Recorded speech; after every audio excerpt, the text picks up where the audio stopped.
Assalamualaikum warahmatullahi wabarakatuh. Balik lagi di podcast Quran Case, di mana podcast yang bakalan ngebahas soal kehidupan manusia dari sudut pandang Islami dan Al-Quran. Pada podcast episode 3 ini kita bakalan ngebahas tentang hal yang menarik, yaitu tentang penggunaan cadar, karena cadar sendiri masih banyak sekali memiliki stigma dari masyarakat yang berbeda-beda. Ada yang mengatakan cadar ini sebagai ketaatan, atau bahkan ada juga yang mengatakan cadar ini sebagai bentuk dari terorisme dan lain sebagainya. Oleh karena itu kita sudah mendatangkan salah satu narasumber yang latar belakangnya juga memakai cadar sehariannya di kampus. Jadi kita akan mencari tahu lebih dalam lagi bagaimana tanggapannya sebagai orang yang memakai cadar. Langsung saja, ini dia Mbak Norma. Halo Mbak Norma, selamat sore. Halo, selamat Assalamualaikum. sore. Waalaikumsalam warahmatullahi wabarakatuh. Mbak Norma ini adalah salah satu mahasiswi ya yang di KPI 2022. Ya, benar sekali. Jadi mungkin bisa diperkenalkan sendiri aja. Oh, baik. Perkenalkan, nama saya Wahyu Putri Normawati. Biasanya bisa dipanggil dengan Putri atau Norma. Saya adalah mahasiswi Komunikasi dan Penyiaran Islam angkatan 2022 di Universitas Muhammadiyah Yogyakarta. Jadi kita di podcast Quran Case ini Ya. bakalan ngebahas soal cadar nih Mbak. Baik. Gimana rasanya kuliah memakai cadar itu gimana? Eh, Tantangannya menurut saya yang pertama itu saya itu awal-awal gitu ya, pas masuk kuliah itu ya banyak sekali lah tantangannya. Ya kayak saya kurang, ya gimana ya, takutnya kan pas awal-awal itu ntar di lingkungan kampus kira-kira kalau saya bercadar ini diterima atau enggak ya, kayak gitu ya. Saya sih ada sempat hal ketakutan kayak gitu ya.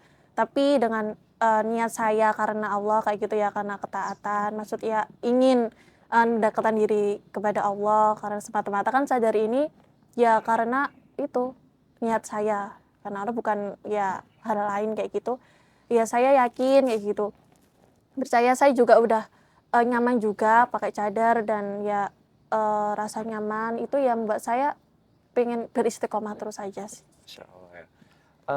Sebelum kita jauh membahas lebih dalam lagi, Mbak Norma menggunakan cadar itu sejak kapan, Mbak? Saya sebenarnya sudah sejak SMP sih, lebih tepatnya saat saya mau masuk ke pondok pesantren gitu ya. Gitu.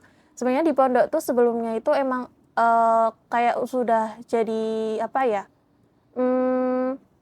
Apa namanya? Bukan tradisi, apa sih namanya, udah kayak kebiasaan ya, harus aturan gitulah, aturan di pondok kayak gitu. Namun dengan ya berjalan waktu itu kan saya udah terbiasa dengan apa ya, maksudnya pakai hijab, pakai cadar ini gitu. Nah, kita beralih sedikit ya, kita maju lebih sedikit lagi ke masa perkuliahan ini Mbak. Iya. Dimana kita sama-sama tahu kalau perkuliahan ini kita udah menjadi mahasiswa seperti itu. Iya, benar sekali. Banyak pandangan orang-orang tentang Iya. cadar ini. Itu tanggapan Mbak Norma dengan pandangan yang negatif tentang cadar itu bagaimana Mbak? Menurut saya sih apa ya, yang pertama itu kan ya kita kan awal-awal kan juga semua orang tuh juga nggak ini ya, apa namanya, nggak juga apa ya, kayak kurang negatif gitu ya pandangan dengan cadar itu. Kan ada yang menurut pandangan orang lain itu positif, juga ada yang negatif kan. Menurut saya sih pertama itu kan Islam kan agama yang penuh dengan toleransi gitu ya. Ya di dalamnya ya kita sebagai apa ya, sebagai orang, sebagai ini masyarakat kayak gitu ya harus bisa menghargai gitu pendapat ya orang gitu ya. Maksudnya kan karena cadar itu kan murni karena keyakinan ya gitu, dan bukan apa ya, bukan salah satu kayak ekstremisme kayak gitu. Jadi kayak gitu. Dan aku mau nanya deh, cadar ini tuh bagian dari passion bukan menurut Mbak? Kalau menurut saya sih cadar ini bukan termasuk fashion ya, karena bukan. ini pun bukan kewajiban gitu ya. Tapi yang penting itu kan apa ya, cadar itu sebagai salah satu kayak penyempurnaan hijab kayak gitu. Oke, penyempurnaan Hijab hijab kayak ya gitu. disebutnya. Iya. Oke. Nah, kita kan sudah semester 5 sekarang di Iya. kampus. Dengan lika-liku kehidupan kita di kampus, pandangan Mbak tentang mahasiswa dan mahasiswi yang mungkin dalam tanda kutipnya tidak bisa menjaga Gimana? auratnya seperti itu. Karena cadar kan tadi katanya seperti yang dikatakan Mbak Mm-mm. Norma sendiri itu Sebagai bahkan menyempurnakan hijab gitu hijab ya. begitu. Hijab itu untuk menutupi aurat. Nah, Ya benar. bagaimana pandangannya ketika kita melihat mahasiswi yang menggunakan hijab namun Heeh. dihelai ke Oh kayak gitu. samping seperti itu, kemudian yang nggak diikat sama Mm-mm. sekali itu gimana Mbak menurut Mbak? Menurut saya sih kan yang hal wajib gitu ya, maksudnya kan yang penting yang dalam apa hadis dan Al-Qur'an itu kan menutup aurat gitu ya. Tapi kalau untuk tentang kan ada perbedaan pendapat juga kan ulama gitu kan tentang apa ya tentang telapak tangan atau wajah itu aurat atau bukan itu kan ada sedikit kayak perbedaan pendapat kayak gitu ya. Menurut saya sih ya mungkin karena faktor lingkungan juga ya, karena pada ikut-ikutan tren kayak gitu ya. Sebenarnya sih kalau menurut saya ya dari ya mungkin saya pernah baca gitu, batas ininya kan harus menutupi dada kayak gitu Iya. ya. Itu sih.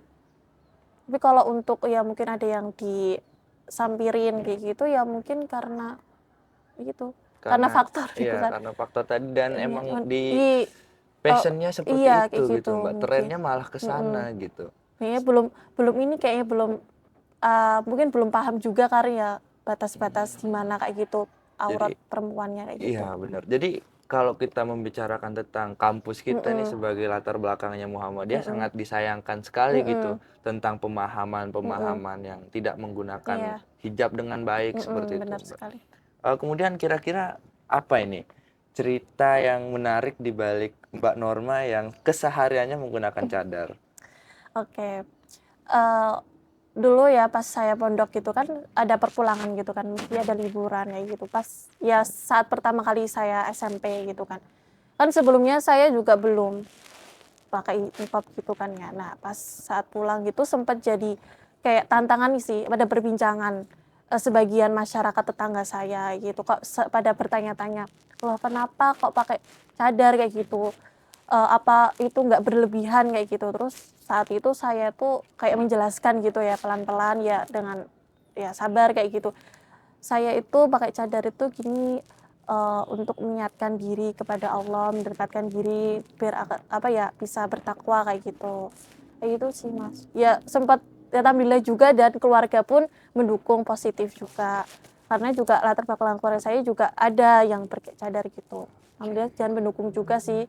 Dan karena dukungan orang tua itu ya saya apa ya, makin yakin kayak gitu, kayak percaya untuk terus beristiqomah kayak gitu.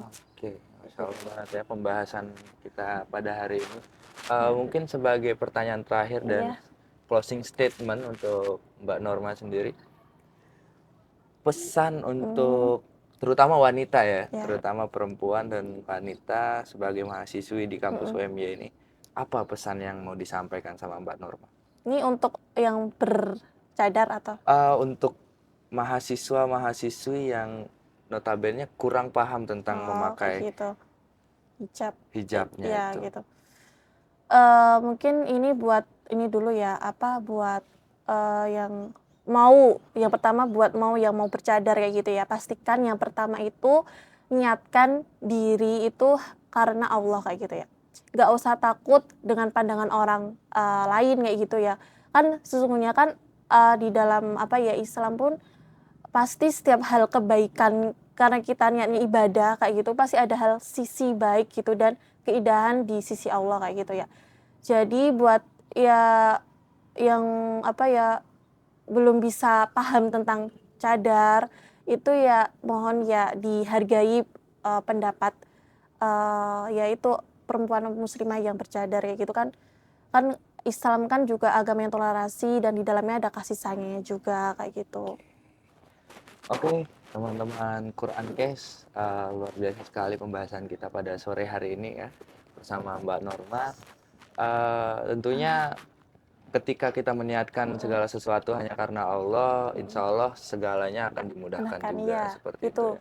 benar sekali. Dan oke, mungkin itu saja teman-teman Quran Case. Sampai bertemu lagi di episode Mhm, selanjutnya. Semoga apa yang kita bahas hari ini mendapatkan manfaat latihan untuk hikmah. teman-teman dan viewers-viewers di luar sana, Mbak Iya. Norma. Sekali lagi saya ucapkan terima kasih Iya, banyak untuk atas datang di podcast Quran Case ini. terima kasih juga sudah mengundang saya di sini ya, Siap. Mas.